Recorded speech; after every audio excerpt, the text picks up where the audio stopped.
You know that smoky barbecue burger bowl seasoning everyone seems to love?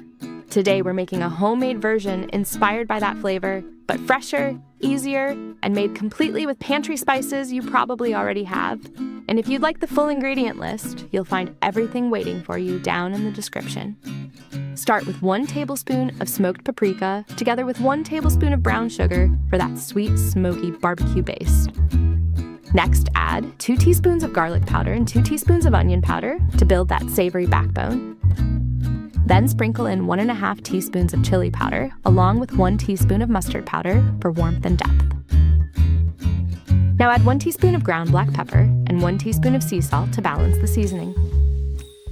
Follow that with 1 teaspoon of tomato powder and ½ teaspoon of ground cumin for that subtle, tangy richness. Next, mix in ½ teaspoon of chipotle powder together with ½ teaspoon of cayenne pepper to bring a little smoky heat. And finally finish with ½ teaspoon of dried oregano and ½ teaspoon of dried parsley for that herby touch. Once everything is in, mix the spices together really well until the blend looks evenly combined and beautifully fragrant. Quick pause for a second.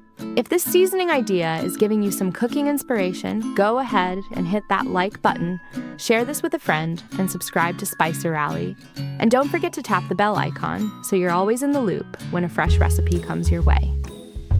So here you go! Your barbecue burger bowl seasoning is all set to flavor your dishes. This recipe makes about ½ cup of seasoning, perfect for seasoning meat, sprinkling over roasted potatoes, or building those flavorful barbecue burger bowls at home.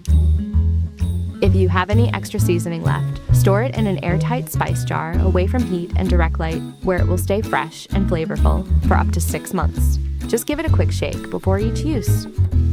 Now it's your turn. Try the seasoning in your next burger bowl or grilled dish and tell us what you paired it with. We'll see you again very soon with another bold flavor.